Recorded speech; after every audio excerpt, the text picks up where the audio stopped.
FM News Talk 97.1. On demand audio. Convention in July, something the party chair is eager to prevent. Everybody needs to take a step back and a deep breath. We have to make sure that we can do everything we can to maximize the likelihood of being unified.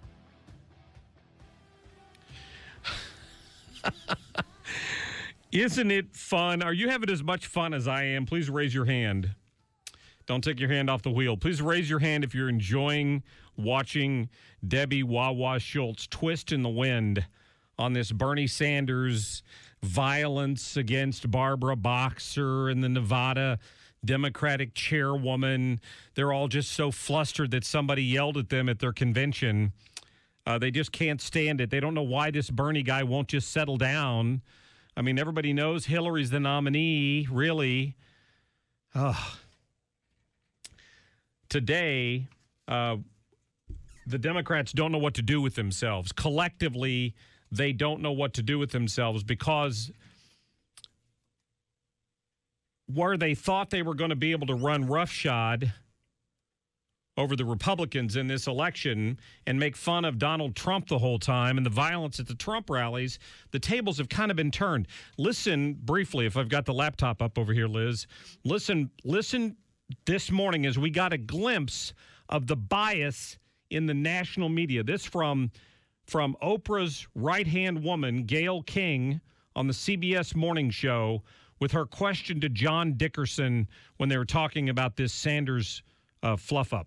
What is this doing to the Democratic Party? We were all laughing, not laughing, but saying the Republicans don't have it together, and now here the Democrats seem to be a hot mess. Yeah, I bet you were all laughing. You walked that back a little bit, didn't you, Gayle? Because you got caught. That's why. Our guest right now is David Byler. He's an elections analyst for Real Clear Politics. David, how are you, sir? Good. Thanks for having me on. Absolutely. This is quite an election year, wouldn't you say? No kidding. It is. It really is quite an election year. Yeah, I've watched the last few days, the attitude of Bernie Sanders completely change. And I can't think of a situation that this really compares to. This morning, John Dickerson on CBS tried to relate it to the Jimmy Carter Kennedy mashup back in '76, but I'm not even sure that compares to what's going on this year. Yeah, I mean, every election is different, and it's hard to find exact parallels between two. I can see sort of where Dickerson might be coming from with one sort of establishment candidate, though Carter was a sitting president, and one sort of challenger to his left. But yeah, every primary is different, and this one is definitely been insane.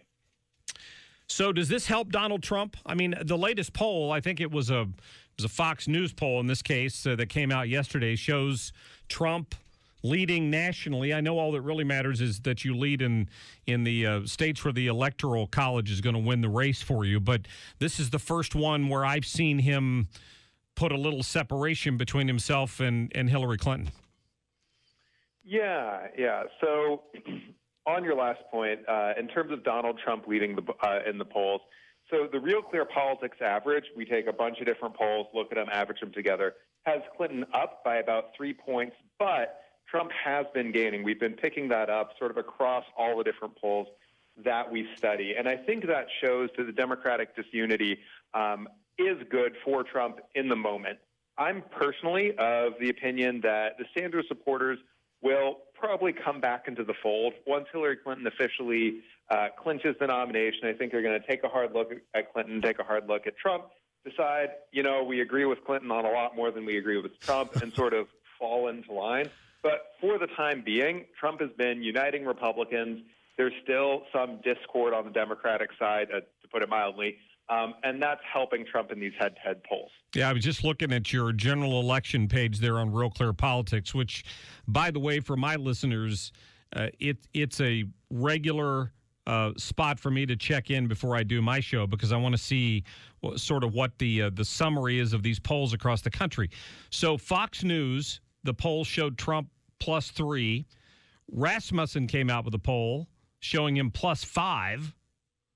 And those are the two most recent polls that you have on your page right now. So that's got to be shaking him up over in the Clinton camp. Yeah. I think a lot of Democrats were essentially expecting this to be a cakewalk and expecting to go through it easily. A lot of people in general were. You heard even Republicans making that argument during the primary that Hillary Clinton wants to face off against Donald Trump. But it may not be as easy as people originally thought to beat Trump, partly because the Republican Party is falling into line behind him a lot more quickly than I thought that they would, given all the, infighting in the party during the primaries. We're talking to David Byler from Real Clear Politics, and the funny thing about this is that Bernie Sanders right now has no path to the Democratic nomination unless every single superdelegate got together, had a drink, and decided they were going to switch over to Sanders. I mean, that would really be the only chance he would have, and that's very unlikely to happen. But in your polls, all of your polls that have ever been taken on a head-to-head between Sanders and Trump, Sanders it got a huge lead right now. That's amazing to me. Yeah, it is an amazing thing. For what it's worth, I think part of the explanation for that is that Sanders hasn't undergone the same sort of scrutiny that, excuse me, sorry. That's all right. That Hillary Clinton has. She's been, for the last couple of decades, she's been in the public eye. She's been doing things in politics and all sorts of different roles. Sanders is relatively new on the scene. He hasn't seen as much criticism as Clinton has seen. And labels like socialist don't always go over well in the broader electorate. Right. So my thinking is that if Sanders were to have some miracle like the one you were talking about, lift him to the nomination, those numbers would get tighter and his standing would drop. But it's still quite a notable thing that there is that gap between those candidates. David, let me ask you this, since you work for the folks, you're an analyst for Real Clear Politics. I heard a lady from Rasmussen today making the distinction that Rasmussen polls specifically target likely voters, and that a number of these larger polls just poll Americans at large. Why is it? I would think that's a fairly important distinction. I mean, is that something people should take into consideration when they see the polls that come out weekly from different sources? Yeah, I mean, people should take that into consideration, absolutely. Try to see sort of who's being polled, and does that group of people who's being polled look like who the future voters will be in November. But I think this is honestly part of the reason why we average polls, because reasonable people can disagree in who they think, the likely voters of 2016 are. Maybe you put it a point or two more turnout for one group, a point or two more turnout for another group. It's impossible to, with certainty, know ahead of time exactly what that's going to look like. So that's kind of why we take everybody's best ideas and most educated projections and, use that and put that all into our polling average. Well, it's good news for Trump right now, but of course it's a long time till November. David Byerly, thanks for your Byler, sorry. Thank you for your time. Bye. Yep, take care. Thanks for having me. Absolutely, and I'll direct people to realclearpolitics.com. Just when you go on their homepage, on the right side, they have that running average of the national polls, and it's certainly something worth looking at. It's good stuff. It really is.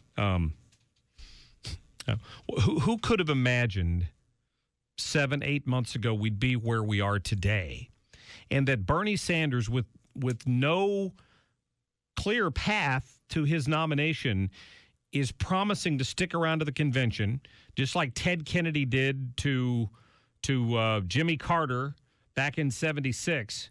Nobody has to dip back into their memory very long to remember what a disaster that was. Although I think we'd have been worse off with Kennedy in there, quite frankly, if that's possible. And then to look at the mess you've got today. Did you think Hillary Clinton ever imagined, Queen Hillary, that she would be challenged to this degree from within her own party? And if you listen to the Kilmeade program, which previously, which airs just before my show, they had an analyst on there near the end who was pointing out that he has got a lot of friends who are Bernie Sanders supporters who have made it very clear that if their perception when they get done with this is that Sanders has been mistreated, then they're going to be voting for Trump.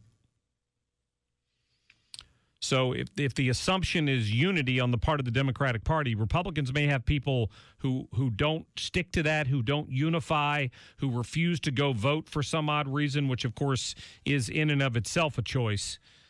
He may get some support from these Bernie people who are hacked off at Hillary Clinton and the way Debbie Wawa Schultz just dismisses them. What are your thoughts on it? 314-969-9797. Let me give you the toll-free in case you're outside of the immediate St. Louis area.